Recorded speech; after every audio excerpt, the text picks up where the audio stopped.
أعوذ بالله من الشيطان الرجيم. بسم الله الرحمن الرحيم. الحمد لله رب العالمين والعاقبة للمتقين والصلاة والسلام على رسوله الأمين وعلى آله وصحبه أجمعين. വിശുദ്ധ റമളാനിന്റെ പവിത്രമായ 10ലെ പ്രഥമ വെള്ളിപ്രഭാതമാണ്. അല്ലാഹു നമ്മളെ കബൂലാക്കട്ടെ. റമളാൻ എന്നതിൽ ലാസ്റ്റ് ഒരു നൂനുണ്ട്. റമളാൻ, ആ നൂന് 100 എന്നതിൽ ആദ്യത്തെ അക്ഷരമാണ് എന്ന് മഹാന്മാർ രേഖപ്പെടുത്തിയിട്ടുണ്ട്. ഷഅബാൻ എന്നതിലും അവസാനം നൂനാണ്. അറബ് മാസം 12 മാസങ്ങളിൽ ഈ 2 മാസത്തിന്റെ പേരിന്റെ അവസാനത്തിലാണ് അലിഫുൻ നൂനും ഉള്ളത്. ഈ അലിഫുൻ നൂനും വലിയൊരു ലോകത്തേക്കുള്ള സൂചനയാണ്. അലിഫ് എന്നത് അള്ളാഹുവിന്റെ അഹദ് എന്നതിലെ, ഇനി അള്ളാഹ് എന്നതിലെ, അല്ലെങ്കിൽ അഹദിയത്ത് എന്നതിലെ, അല്ലെങ്കിൽ അഹ്മദ് എന്നതിലെ, ഇതിലൊക്കെ ആദ്യത്തെ അക്ഷരം അലിഫാണ്. അറബിയിലെ ഉൽഫത്ത്, ഇണങ്ങ, ഇതിലേക്കൊക്കെ സൂചനയാണ് ഷഅബാൻ, റമളാൻ എന്നതിലെ ലാസ്റ്റ് അലിഫ് എന്ന് മഹാന്മാർ രേഖപ്പെടുത്തിയിട്ടുണ്ട്. അതിലെ നൂനോ നൂറ് പ്രകാശം, ഫിസിക്കലി പ്രകാശമുണ്ട്. അതിതാ ഏതാനും സമയം കഴിഞ്ഞാൽ സൂര്യ ഉദിച്ചാൽ എല്ലാവർക്കും കിട്ടും. അത് ഫിസിക്കലി പ്രകാശമാണ്. അത് അല്ലാഹു തആല കൊടുക്കുമ്പോൾ മുഅ്മിനാണോ കാഫിറാണോ എന്നും നോക്കൂല. കാരണം അവൻ റഹ്മാനാണ്. സൂര്യ ഉദിച്ചാൽ മുസ്ലിമീങ്ങൾക്ക് മാത്രം പ്രകാശം, കാഫിരീങ്ങൾക്കൊക്കെ ഇരുട്ട്. അങ്ങനെ ഒരു വ്യവസ്ഥ അള്ളാഹ്ക്കില്ല. ഓക്സിജൻ കൊടുക്കുന്ന സമയത്ത് അല്ലാഹു തആല മുഅ്മിനാണോ കാഫിറാണോ നോക്കൂല. ബിംബത്തിനെ ആരാധിച്ച ഓക്സിജൻ പിൻവലിക്കുക, കുരിശ് കഴുത്തിൽ വെച്ചാൽ കണ്ണിന്റെ കാഴ്ച മങ്ങുക, അങ്ങനൊന്നും അല്ലാഹ് ചെയ്യൂല. കാരണം അവർ റഹ്മാനാണ്. ഇവിടെ റഹ്മാനിയത്തിന്റെ സിഫത്താണ് വർക്ക് ചെയ്യുന്നത്. റഹ്മാനിയത്തിന്റെ സിഫത്താണ് ഈ ദുനിയാവിൽ വർക്ക് ചെയ്യുന്നത്. അതുകൊണ്ടൊരു മനുഷ്യൻ എന്ത് കളി കളിച്ചാലും അത് അല്ലാഹ് പിൻവലിക്കൂല. കാരണം അവൻ എന്നും റഹ്മാനാണ്. പക്ഷെ ഫിസിക്കലി പ്രകാശമില്ലാത്തൊരു പ്രകാശമുണ്ട്. യഹ്ദില്ലാഹു ലിനൂരിഹി മയ്യശാ, യഹ്ദില്ലാഹു ലിനൂരിഹി മയ്യശാ. അതെന്നും കുറച്ചാളുകൾക്ക് ഉണ്ടാവുള്ളൂ. എന്നും അങ്ങനെയാണ്.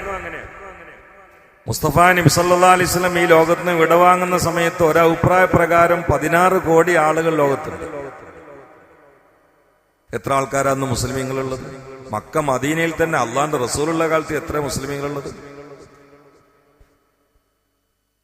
അത് ചിന്തിച്ചാൽ മനസ്സിലാവും. സർവ്വേ എടുത്താൽ മനസ്സിലാവും ശത്രുക്കൾ എത്രയാണ്, സഹാബാക്കൾ എത്രയാണ്. എന്നും അങ്ങനെയാണ്. അന്ന് 16 കോടി ആളുകൾ ഈ ഭൂമിയിൽ ഉണ്ടായിട്ട് ഒരു ബലപ്പെട്ട സർവേ പ്രകാരം 5 ലക്ഷത്തിന്റെ മേലെ മുസ്ലിമീങ്ങളില്ല. 16 കോടിയിലാണ് 5 ലക്ഷം. ഇന്ന് 800 കോടി 40 ലക്ഷത്തിന്റെ മേലുണ്ട് മുസ്ലിമീങ്ങളല്ല, ഭൂമിയിൽ ജീവിക്കുന്ന മനുഷ്യന്മാർ. അതിൽ മുസ്ലിമീങ്ങള് 200 കോടിന്റെ ഇത്തിരി മേലെ ഉള്ളു. അപ്പൊ എത്രയുള്ളത്? 1/3 ഇല്ല. അതിൽ തന്നെ ഇനി സ്വർഗത്തേക്ക് എത്ര ഉണ്ടാകുക? ഈ 1/3 എന്ന് പറഞ്ഞാൽ എല്ലാവരും സ്വർഗത്തേക്ക് സെറ്റായിക്കണവരല്ല. റമളാനിൽ കള്ളുടിക്കുന്ന മുസ്ലിമീങ്ങളെ എനിക്കറിയാം, പേരും അറിയില്ല. റമളാൻ മാസം കള്ള് കുടിച്ചിട്ട് കയ്യും കാലും പിടച്ചിട്ട് ഞാൻ പരിചയമുള്ള ഒരു മുസ്ലിം ചെറുപ്പക്കാരൻ ഇപ്പം മരിച്ചു. ഞാൻ പരിചയമുള്ള ഓനെ നിലവിളിയും കേട്ടപ്പോ പോയി നോക്കിയതാണ്. റമളാനില് രാത്രി അവ കാലും കൈയിട്ട് അടിക്കാണ്. തൊള്ളയും നരും പതി വന്നിട്ടുണ്ട്. കള്ളിന്റെ സ്മെല്ലുണ്ട്. കള്ളു കുടിച്ച് വന്നിട്ട് അറ്റാക്ക് കുടിച്ച് മരിച്ചതാണ് ഈ റമളാനിൽ. ഞാൻ പരിചയമുള്ള ആള്, എന്റെ കൂടെ പഠിച്ച ആള്. അതുകൊണ്ടാണ് ഞാൻ പരിചയമാണ്. അപ്പൊ ഇത്ര ആളുകൾ ഉണ്ടെന്ന് വിചാരിച്ചിട്ട് എല്ലാരും കൂടി സ്വർഗത്ത് പോയി ഇല്ലല്ലോ. അപ്പൊ എന്നും സ്വർഗത്തേക്ക് കുറഞ്ഞ ആളെ ഉണ്ടാവും. യഹ്ദില്ലാഹു ലിനൂരിഹി മയ്യശാ. ആ കുറഞ്ഞ ആളുകളിൽ, ആ ലിസ്റ്റിൽ പെടാൻ, എല്ലാ ചവറുകൾക്കും രക്ഷപ്പെടാൻ വാതിൽ തുറന്നതിന്റെ പേരാണ് റമളാൻ, വേറൊന്നുമല്ല. അതിലെ ആദ്യത്തെ വെള്ളി പ്രഭാതത്തിലാണ് നമ്മൾ ഇരിക്കുന്നത്. റമളാനിലെ വെള്ളിയാഴ്ച സ്വർഗത്തിലേക്ക് നുഴഞ്ഞു കയറാനെങ്കിലും കഴിയാത്ത ആളുകൾക്ക് ഇനി സ്വർഗത്തേക്ക് എങ്ങനെ കയറാൻ കഴിയാ? കാരണം എല്ലാ വാതിലും തുറന്നിട്ടാണ്. എന്തിനാ 8 വാതിലും തുറന്നിട്ടിന്? എങ്ങനെങ്കിലും കയറിക്കോളി എന്നാണ്. ഒരു വാതിലും അടച്ചതില്ല. സാറിന് നമ്മൾ പറയലുണ്ട് പൊയ്ക്കോളി, ഇപ്പൊ മൂപ്പര് ഫുള്ള് പുറത്തിരിക്കാണ്, ഒക്കെ തുറന്നിട്ടിരിക്കണ. ആ സമയത്ത് പോവെല്ലാരും. നേരെ മറിച്ച് ഒരു വാതിൽ മാത്രം തുറക്കണ സമയം ഉണ്ടാവും ചില ആളുകൾക്ക്. അല്ലെങ്കിൽ ഒരു വാതിൽ പൊളി മാത്രം തുറക്കണ സമയം ഉണ്ടാവും. അല്ലെങ്കിൽ ഷട്ടർ പകുതി അടച്ചിട്ട് അടിയിൽ കൂടി പോവാനുള്ള ക്യാപ്പ് ഇളകിയിട്ട് കാത്തിരിക്കണ സമയം ഉണ്ടാവും. അപ്പൊ പ്രധാനപ്പെട്ട ആളുകൾ മാത്രമേ കണ്ട് വിടുള്ളൂ. ഇത് സകല വാതിലും. ഇനി റമദാൻ കഴിയുന്നവരെ സ്വർഗത്തിന്റെ ഒരു വാതിലും അടക്കൂല എന്ന് നബിയുനാ റസൂലുള്ളാഹി. അതിലെ വെള്ളിയാഴ്ചയിൽ നമ്മൾ ഇരിക്കുന്നത്. ഇനി ആ പ്രകാശം മൊത്തം കിട്ടാനുള്ള ഒരു അമല് ഇന്ന് ചെയ്യാണ്ട്. ഞാൻ പറയട്ടെ ചെറുതായിട്ട്. മൻ ഖറഅ സൂറത്തുൽ കഹ്ഫ് ഫീ യൗമിൽ ജുമുഅ അല്ലാഹ ലഹു മിനൻ നൂരി മാ ബൈനൽ ജുമുഅതൈൻ നബിയുനാ റസൂലുള്ളാഹി. ആരെങ്കിലും വെള്ളിയാഴ്ചയിൽ സൂറത്തുൽ കഹ്ഫ് പാരായണം ചെയ്താൽ അല്ലാഹ ലഹു മിനൻ നൂർ, പ്രകാശത്തിൽ നിന്ന് അവന് വേണ്ടി പ്രഭാമയമായ ഒരു അവസ്ഥ ഉണ്ടാവും. നൂറ് അവന് വേണ്ടി തിളങ്ങി പ്രകാശിക്കും. മാ ബൈനൽ ജുമുഅതൈൻ, അവൻ ഏത് വെള്ളിയാഴ്ചയിലാണോ സൂറത്തുൽ കഹ്ഫ് ഓതിയത് ആ വെള്ളിയാഴ്ച മുതൽ വരാൻ പോകുന്ന വെള്ളിയാഴ്ചന്റെ ഇടയിൽ അവന് ജീവിക്കാനുള്ള ഒരു പ്രത്യേകമായ പ്രഭാസ് സുരക്ഷിത വലയം പടച്ചോൻ തീർക്കും എന്ന് നബിയുനാ റസൂലുള്ളാഹി. ആ പ്രകാശം സൂര്യന്റെ പ്രകാശമല്ല, ഫിസിക്കലി പ്രകാശമല്ല. അത് യഹ്ദില്ലാഹു ലിനൂരിഹി മൻ യശാ എന്ന് പറഞ്ഞാൽ പിറ്റത്തെ വെള്ളിയാഴ്ച വരെ ഹിദാത്ത് നഷ്ടപ്പെടാതെ അവന് പ്രകാശധാരയിൽ ജീവിക്കാനുള്ള ഒരു സുരക്ഷിത വലയം പടച്ചോൻ തീർക്കുന്നാണ് പറഞ്ഞത്. ആ സുരക്ഷിത വലയം സൂറത്തുൽ കഹ്ഫിലെ ഗുഹാവാസികൾക്ക് അല്ലാഹു തീർത്തിട്ടുണ്ട്. സൂറത്തുൽ കഹ്ഫ് 15-ാം ജുസിലെ 110 ആയത്തുകളുള്ള 18-ാമത്തെ അധ്യായം. അധ്യായം നമ്പർ 18, ജുസ് നമ്പർ 15, ആയത്ത് നമ്പർ 110. ഇനി തുടങ്ങണത് എങ്ങനെ? ഖുർആൻ ഇറങ്ങാനുള്ള പശ്ചാത്തലമൊക്കെ ഇങ്ങനെ പറഞ്ഞു തുടങ്ങിയിട്ട് 9 to 25 വരെ ഗുണപാഠ നിർഭരമായൊരു സംഭവമാണ് അള്ളാഹു വിശദീകരിക്കുന്നത്. ഗുഹാവാസികൾ, യാ അല്ലാഹ്, ആ 7 ആളുകളെ കുറിച്ച് ഇങ്ങനെ പറയാം. അവരുടെ ഒരുമ, അവര് പോയത്, അവര് ഗുഹയിൽ കയറിയത്, അവര് ദിഖ്യാനുസിന്റെ ശരീരത്തിൽ നിന്ന് രക്ഷപ്പെട്ടത്, അവരെ 300 ചില്ലാൻ കൊല്ലം അല്ലാഹു തആല ഉറക്കിയത്, ചാന്ദ്രിക കാലവും സൗരകാലവും അല്ലാഹു തആല അതിൽ സൂചിപ്പിച്ചു. രണ്ടും പറഞ്ഞു. സലാത്തുമിയാന്ന് പറഞ്ഞിട്ട് വെസ്ദാദൂന തിസ്അ എന്ന് പറഞ്ഞല്ലോ. അവ രണ്ടും കൂടി പരിഗണിച്ചു. സോളാർ കലണ്ടറും പരിഗണിച്ചു എന്നർത്ഥം. 309 കൊല്ലത്തോളം ഗുഹന്റെ ഉള്ളിൽ ഉറങ്ങിയിട്ട് നാട്ടുകാർ കണ്ടില്ല അറിഞ്ഞാൽ അള്ളാന്റെ സുരക്ഷിതത്വല്ലത്. 309 കൊല്ലം ഒരു നാട്ടിൽ 7 ആളുകൾ കയറി കിടന്ന് ഉറങ്ങിയിട്ട് ആ നാട്ടിലുള്ള ഒരു പൈതൽ പോലും അവരെ കണ്ടില്ല. 309 കൊല്ലം കിടന്നുറങ്ങിയ ആളുകളുടെ സ്വാഭാവികമായിട്ട് മുടി വളരൂലേ? അപ്പൊ നീച്ചാൽ അവരാണ്ടൊന്നും കാണാൻ പാടില്ലല്ലോ. കാരണം ഇവിടെയും മുടി വളരും. നമ്മള് സാധാരണ പേപ്പറിൽ വായിക്കലുണ്ടല്ലോ, കുറെ ആളുകൾ 40 കൊല്ലമായിട്ട് മുടി വെട്ടിച്ചിട്ടില്ല. അദ്ദേഹത്തിന്റെ മുടി ഇങ്ങനെ തൂക്കിയെടുത്തിട്ട് കൊണ്ടുപോകാനാണ് വെട്ടിക്കാൻ വേണ്ടിയിട്ട്. ഒന്നായിട്ട് മുടിപ്പൊതപ്പായിരിക്കും. 309 കൊല്ലം കിടന്നാൽ അവരുടെ നഖം എത്ര വളരും? പക്ഷെ ഇവിടെ നഖം വളർന്നാൽ അവരെ ആണ്ടും കൊണ്ടും വലിയ പ്രശ്നമാവില്ല, ഭീകരജീവികളാവില്ലേ? ആ 309 കൊല്ലം ഗുഹയിൽ കിടന്ന ആളുകളുടെ നഖം നാട്ടുകാർ മുറിച്ചു കൊടുത്തു എന്ന് ഏതെങ്കിലും സംഭവത്തിലുണ്ട്? അവര് ഉണർന്ന സമയത്ത് മുടിക്കെട്ടുകൊണ്ട് ഗുഹയിൽ നിന്ന് ഇങ്ങനെ നീക്കാൻ പറ്റിയില്ല. കാരണം ഗുഹയിൽ ഒന്നായിട്ട് മുടി വേര് പോലെ പടർന്നിരുന്നു. എന്നിട്ട് ബാർബർമാർ പോയിട്ട് വെട്ടിക്കൊടുത്തിട്ടാണ് ഗുഹയിൽ നിന്ന് പുറത്താക്കുന്നത്. ലോകത്തൊരു കിതാബിലുണ്ട്? ഇല്ലല്ലോ. മാത്രല്ല ആ 7 ആളുകളിൽ ഒരാളെങ്ങാനും 100 കൊല്ലം കഴിഞ്ഞിട്ട് ഉണർന്ന കഥ കഴിഞ്ഞില്ലേ? അല്ല, ഇപ്പൊ നിങ്ങൾ ഗൾഫിലൊക്കെ കുറെ ആൾക്കാർ ഒരു റൂമിൽ താമസിക്കുന്നുണ്ടാവും. അവിടെ അടിയുണ്ടായ ഏറ്റവും കാരണം എന്താ? ഒരാൾ നേരത്തെ ഉണർന്നു എന്നുള്ള. കാരണം മറ്റാളെ കൂർക്കവലിന്റെ ശല്യമുണ്ട്. ഞാൻ ആ അടിയിലൊക്കെ നമ്മള് മലപ്പുറം ഭാഷ പറഞ്ഞ ചായക്കാരൻ പിടിച്ച ആളാ. ഗൾഫില് കൂർക്കം വലിയിൽ തൊട്ടടുത്ത കട്ടിൽ കിടക്കുന്ന ആൾ ഉണർന്നിട്ട് അടി ഉണ്ടായിട്ട് അവിടെ ഞാൻ മസലത്തിന്റെ അധ്യക്ഷനായിട്ടുണ്ട്. ആ നിലക്കെങ്ങാൻ ഇതിൽ ഒരാൾ കൂർക്കം വലിച്ചാൽ അടി അവിടെ പൊട്ടൂല ഗുഹയിൽ. പക്ഷെ കൂർക്കം വലിച്ചോ? 309 കൊല്ലക്കാലം കൂർക്കം വലിച്ചില്ലാന്ന്. ഒരാള് ഇടക്ക് ഉണർന്നാ മറ്റാറാളെ ഉണർത്തൂലേ? അല്ല, ആരും ഉണർന്നില്ല. ഉറങ്ങിയതൊപ്പം ഉണർന്നതൊപ്പം. യാ അല്ലാഹ്, ഇത് അള്ളാന്റെ സുരക്ഷിത വലയല്ലേ. അള്ളാഹ് സംരക്ഷിച്ച ഇതിന്റെ മേലെ അത്ഭുതം ഉണ്ടാവും. സൂര്യന്റെ ചലനം അവർക്ക് വേണ്ടി അള്ളാഹു തആല ഘടന മാറ്റിയെന്നല്ലേ, ഉനുഖല്ലിബുഹും അല്ലേ, സൂര്യന്റെ ചലനത്തിന്റെ ഘടന മാറ്റിയെന്നല്ലേ. പിന്നെ ഒരേ ഉറക്കുറങ്ങി അങ്ങോട്ടും ഇങ്ങോട്ടും അറിയാതിരുന്ന അടി കൂടി ചതല് കയറും. ഉനുഖല്ലിബുഹും ദാത്തൽ യമീനി വദാത്തൽ ശിമാൽ. അള്ളാഹ് കൊണ്ട് മറിച്ചിട്ടു. യാ അല്ലാഹ്, ഇതാണ് 9 മുതൽ 25 വരെ സൂറത്തുൽ കഹ്ഫ് പറയുന്നത്. അതിങ്ങനെ ഓതുമ്പോ അതിനൊരു ഹീറ്റ് നമുക്ക് ഇങ്ങോട്ട് കയറാണ്ട്. എന്താണത്? അള്ളാഹ് ഒപ്പുണ്ടെങ്കിൽ പേടിക്കണ്ടെന്നുള്ളതാണ്. അതാണ് അതിന്റെ ഉള്ളിൽ നിന്ന് ഒന്ന് ഇങ്ങോട്ട് കയറാനുള്ള ചൂട്. അതാണ് ഈ ചൂട് കൽബ് കയറിയ ഓനെ പിന്നെ തളർത്താൻ ആർക്കും കഴിയൂല. ഈ ചൂടാണെന്നില്ലാത്തത്. നിന്റെ കൂടെ അള്ളുണ്ട്. നിന്റെ അഭിമാനം ആരെങ്കിലും ഞാൻ പണയപ്പെടുത്തൂല. നിന്റെ കൂടെ അള്ളുണ്ട് എന്നൊരു ചിന്ത വന്നാൽ ആത്മഹത്യ ഉണ്ടാവൂല, രോഗം ഉണ്ടാവൂല, ഡിപ്രഷൻ ഉണ്ടാവൂല, തളർന്നു കിടക്കൂല, എനിക്ക് വയ്യാന്ന് പറയില്ല, മാനം കെടൂല. അത് സൂറത്തുൽ കഹ്ഫ് കൊണ്ട് കിട്ടണം. അല്ലാഹു തആല മൻ ഖറഅ സൂറത്തുൽ കഹ്ഫ് ഫീ യൗമിൽ ജുമുഅ അല്ലാഹു അലഹു മിനൻ നൂർ മാ ബൈനൽ ജുമുഅത്തൈൻ. സൂറത്തുൽ കഹ്ഫിനെ കുറിച്ച് 100ഓളം പ്രസംഗം ഇവിടെ തന്നെയാണ് നടത്തിയിട്ടുണ്ടാവും. അന്നൊന്നും പറയാത്തൊരു ഹദീസ് എന്ന് പറഞ്ഞു. നേരത്തെ പല പ്രാവശ്യം ഉദ്ധരിച്ച ഹദീസുണ്ട്. മൻ ഹഫിള മിൻ അവ്വലി സൂറത്തുൽ കഹ്ഫ് 10 ആയാത്ത് ഉസിമ മിൻ ഫിത്നത്തിദ് ദജ്ജാൽ. അതിന്റെ പ്രഥമ 10 ആയത്ത്, ആദ്യത്തെ 10 ആയത്ത് ആരെങ്കിലും മനപ്പാടാക്കിയാൽ ദജ്ജാലിന്റെ നികൃഷ്ട അക്രമ കരാള ഹസ്തങ്ങളിൽ നിന്ന് അവൻ സുരക്ഷിതനാണെന്ന് നബിയുനാ റസൂലുള്ളാഹി. ഇതൊക്കെ തലയെ കയറ്റിട്ട് നടപ്പിലാക്കണം കേട്ടോ. കാരണം ദജ്ജാൽ എന്ന് ഇറങ്ങാൻ ഇനി കൂടുതൽ കാലില്ല. ഇനി കൂടുതൽ കാലുണ്ടോ ദജ്ജാൽ ഇറങ്ങാൻ? ദജ്ജാൽ ഇറങ്ങണേന്റെ തൊട്ടുമുമ്പ് ഇറങ്ങണ എല്ലാ ഇപ്പൊ റെഡിയാണ്. കാരണം കുറെ കള്ളനബിമാർ ഇറങ്ങാണ്ട്. പാകിസ്ഥാനിലുണ്ട്, അഫ്ഗാനിലുണ്ട്, കേരളത്തിലുണ്ട്, മലപ്പുറം ജില്ലയിലുണ്ട് കള്ളനബി. ഇതൊക്കെ മെഗാ ദജ്ജാൽ ഇറങ്ങാനുള്ളതിന് മുമ്പുള്ള മിനി ദജ്ജാൽ. ഇനി മറ്റാൾ കണ്ട് ഇറങ്ങിയാൽ മതി. അപ്പൊ ദജ്ജാൽ ഇറങ്ങാനൊന്നും ഒരുപാട് അങ്ങോട്ട് കണക്കൂട്ടണ്ട.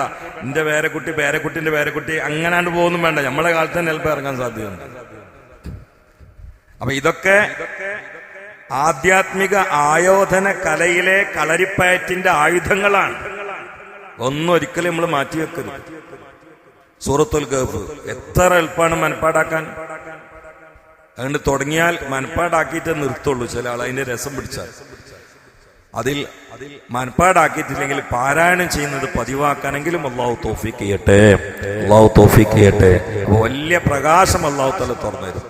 മബൈനൽ ജുമുഅത്തൈൻ, 2 ജുമുഅകൾക്കിടയിൽ നീളുന്ന പ്രകാശമാണ് എന്ന് നബിയുനാ റസൂലുള്ളാഹി സ്വല്ലല്ലാഹു അലൈഹി വആലിഹി വസല്ലം പറയുകയാണ്.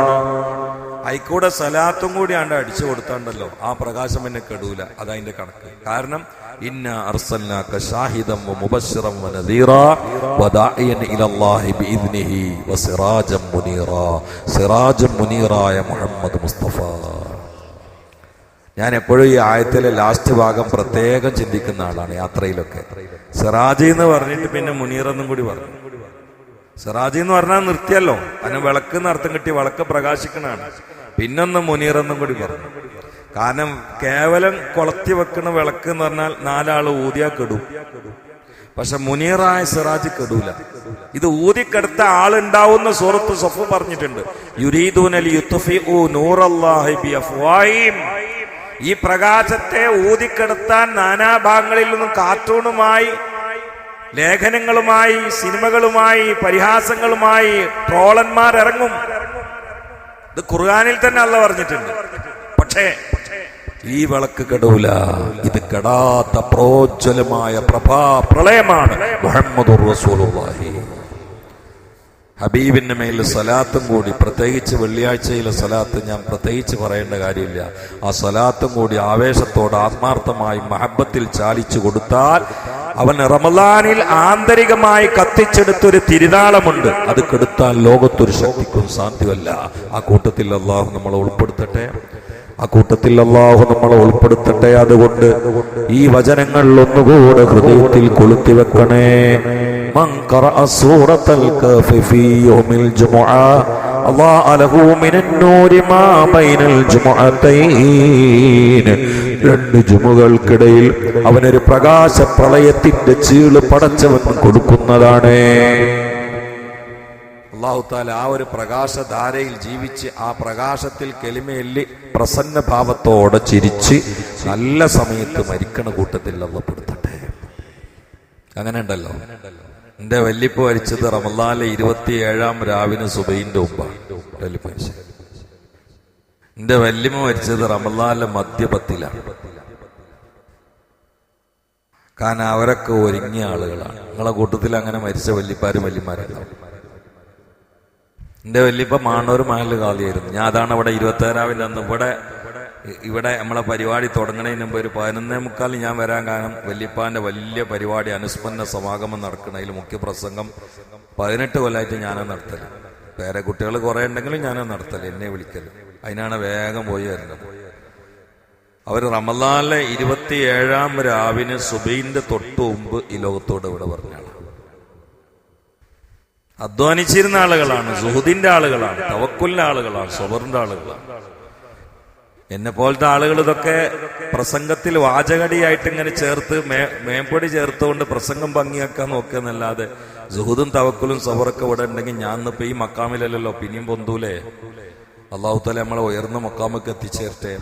ബിൻ നബിയിൽ മുസ്തഫ മുഹമ്മദ് സ്വല്ലല്ലാഹു അലാ മുഹമ്മദ് സ്വല്ലല്ലാഹു അലൈഹി വസല്ലം സ്വല്ലല്ലാഹു അലാ മുഹമ്മദ് സ്വല്ലല്ലാഹു അലൈഹി വസല്ലം اللهم صلى الله على محمد صلى الله عليه وسلم صلى الله على محمد صلى الله عليه وسلم صلى الله على محمد صلى الله عليه وسلم صلى الله على محمد صلى الله عليه وسلم صلى الله على محمد صلى الله عليه وسلم صلى الله على محمد صلى الله عليه وسلم صلى الله على محمد صلى الله عليه وسلم صلى الله على محمد صلى الله عليه وسلم اللهم صل على محمد يا ربي صل عليه وسلم. ഒരു കാര്യം എല്ലാവരോടും പറയാണ്ട്, അതായത് ഇപ്പൊ നല്ല ചൂടുള്ള സമയമാണ്. നല്ല ചൂടെന്ന് പറഞ്ഞാൽ നല്ല ചൂടാണ്, എല്ലാവർക്കും അറിയാം. ഞാൻ നാളെ ഒരു പള്ളി ഉദ്ഘാടനത്തിന് പോയപ്പോൾ അവിടുത്തെ കാലിയർ ഭയങ്കര പ്രശ്നമായിട്ട് പറയുന്നുണ്ട്. പിന്നെ AC ഓഫായില്ല, ആരും ഇഖ്ലാസ് വർക്കരുത്, ഇങ്ങനെ നിലവിളി കൂടി പറയണ്ടേ. കാരണം ആളുകൾക്കൊക്കെ ഇപ്പൊ AC എന്നുള്ളതൊരു വിഷയമാണ്. കുറ്റം പറയേണ്ട കാര്യമില്ല, അത്രയും ചൂടല്ലേ. അപ്പൊ ഇവിടെ ഇപ്പൊ അങ്ങനെ ഞാൻ സത്യത്തിൽ ഈ തറാവി എന്ന് പറഞ്ഞാൽ ബാക്ക് കോക്കാതെ നിസ്കരിക്കണം എന്ന് ആഗ്രഹിച്ച ആളാണ്. സാധാരണ ഞാൻ ഇടക്കൊന്ന് ബാക്ക് കോക്കലുണ്ട്. ഞാൻ ഇക്കൊല്ലം ബാക്കൊക്കെ നോക്കാതെ നിസ്കരിക്കണം എന്നുള്ള ഒരു ആലങ്കാരിക പ്രയോജനം. കാരണം ഞാൻ അങ്ങനെ നിസ്കരിക്കുക, ബാക്കിൽ എത്ര ആളുണ്ട് നോക്കണ്ട. പണ്ടൊരാൾ പറഞ്ഞില്ല, ഞാൻ ഒറ്റക്ക പുറത്തിറങ്ങിയത്, ഒരുപാട് നടന്ന് ബാക്ക് നോക്കിയപ്പോ ഒരു സമൂഹം മൊത്തം എന്റെ കൂടെ ഉണ്ട് എന്ന് പറഞ്ഞാല് ഈ കൊല്ലം 10 ആളാണെങ്കിൽ 10 ആളെ വെച്ചിട്ട് തറാവി നിസ്കരിക്കുക. ഞാൻ ബാക്ക് കോക്കൂല എന്നൊക്കെ തീരുമാനിച്ചിട്ട് തറാവി തുടങ്ങിയ ആളാണ്. 3-ാം ദിവസം ബാക്ക് നോക്കിയപ്പോ നല്ല ആളുണ്ട്. അപ്പൊ എനിക്ക് ആ മഹാൻ എഴുതി വെച്ചാണ് ഓർമ്മ വന്നത്. അപ്പൊ ഞാൻ ആള് വന്നതുകൊണ്ട് ഞാൻ പറയാണ്, AC ചാലു ആയാലും എല്ലാരും ചൂട് പോണില്ല, കുറച്ച് ഉഷ്ണം എല്ലാവർക്കും ഉണ്ട്. അതൊന്ന് സഹിച്ചാല് അത്രയും കൂലിയിട്ടു. നേരെ മറിച്ച് അത് ഒരു ഉഷ്ണം സഹിച്ചു എന്നുള്ള പേരിൽ നമ്മൾ തൊള്ള വടക്കാക്കിയിട്ട് ആവശ്യമില്ലാത്ത വർത്താനങ്ങൾ പറഞ്ഞാലോ റമളാൻ മുഴുവനും ഫസാദാവും. അതുണ്ടാകും. പിന്നെ ഒന്നും കൂടി കൂട്ടിയെടുത്തിട്ട് AC 1-2 കൂടി ഒക്കെ വാങ്ങിയിട്ട് അഡ്ജസ്റ്റ് ചെയ്യാൻ എല്ലാവർക്കും കൂടി കഴിയെങ്കിൽ അൽഹംദുലില്ലാ നല്ല കാര്യമാണ്. ഞാനും അതിൽ പങ്കെടുക്കാം. അങ്ങനെ ഉണ്ടാവില്ല. ഞാൻ പരിഹാരപ്പം അതൊക്കെ തന്നെയാണ്, 2-3 AC കൂടി വാങ്ങാം. അപ്പൊ അതിനെല്ലാരും കൂടി വാങ്ങുകയാണെങ്കിൽ ഞാനും അതിൽ പങ്കെടുക്കാം. ചെറിയ ഒരു രീതിയിൽ എന്നെ കൊണ്ട് പറ്റുന്ന സംഭാവന വന്നിട്ട് ഞാനും പങ്കെടുക്കാം. അതാണ് ഇപ്പൊ അതിന് പരിഹാരമുള്ളത്.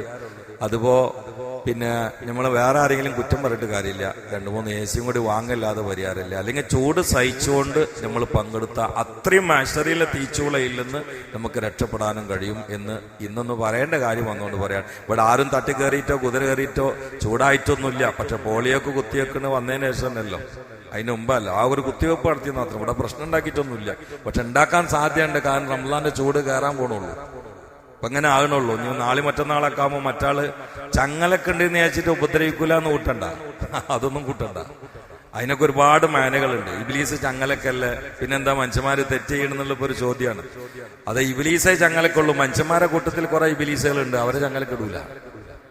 അങ്ങനെ ഉണ്ട്.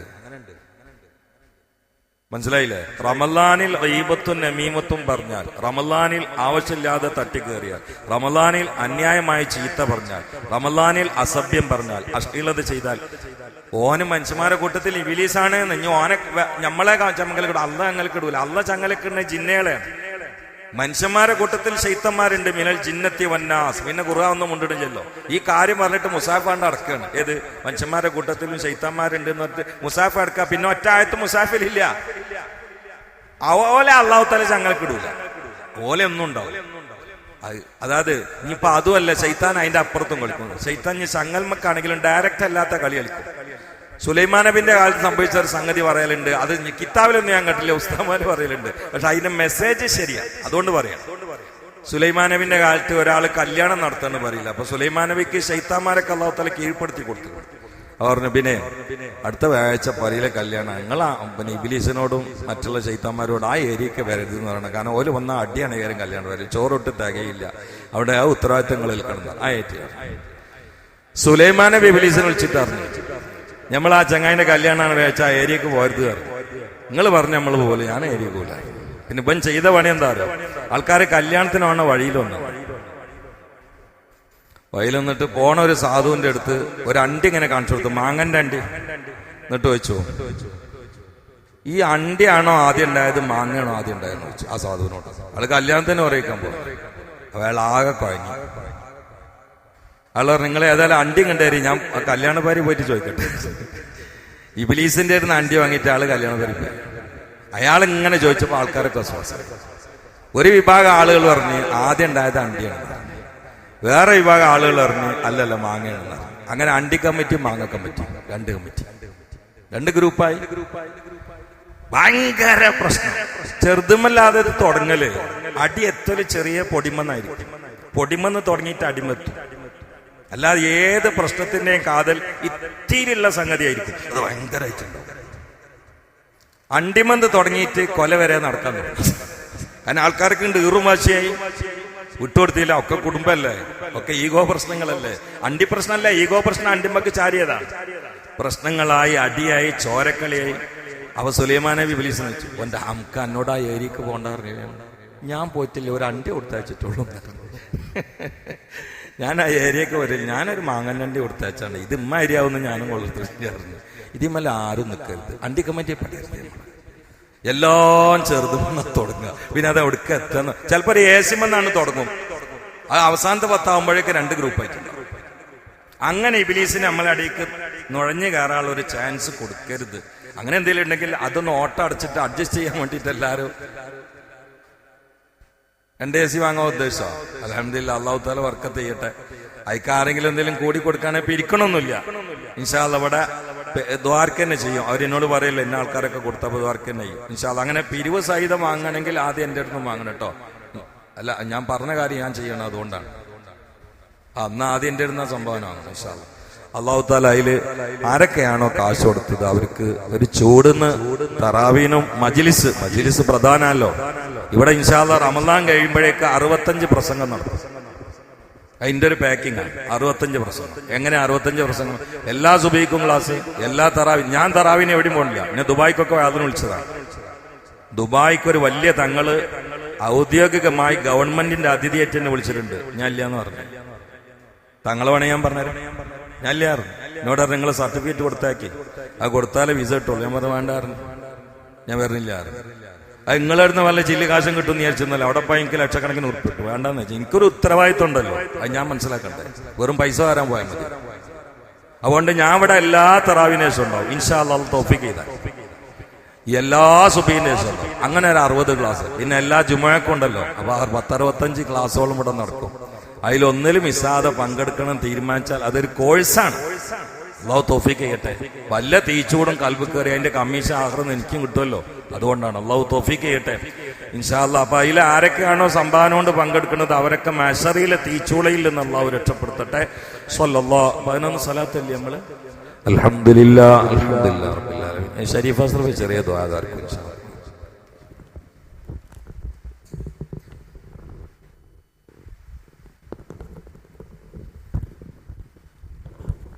الحمد الحمد لله رب العالمين حمدا يوافي نعمه ويكافئ مزيدا. اللهم صل على سيدنا محمد وعلى آل سيدنا ومولانا محمد صلاة تنجينا بها من جميع الأهوال والبليات، وتسلمنا بها من جميع الأسقام والآفات، وتطهرنا بها من جميع السيئات، وتغفر لنا بها جميع الخطيئات، وتقضي لنا بها جميع الحاجات، وترفعنا بها عندك على الدرجات، وتبلغنا بها قصى الغايات من جميع الخيرات في الحياة وبعد الممات. ربنا آتنا في الدنيا حسنة وفي الآخرة حسنة وقنا عذاب النار. اللهم اجعل هذا الشهر الشريف العظيم شاهدا لنا لا شاهدا علينا، واجعله حجة لنا لا حجة علينا. اللهم اعتق رقابنا ورقاب آبائنا وأمهاتنا ومشايخنا وأساتذتنا من الدين والمظالم والنار. اللهم امدد لنا في أعمارنا ووسع لنا رزاقنا وبلغنا آمالنا وصحح لنا جسامنا، فإنك تمحو ما تشاء وتثبت عندك أم الكتاب.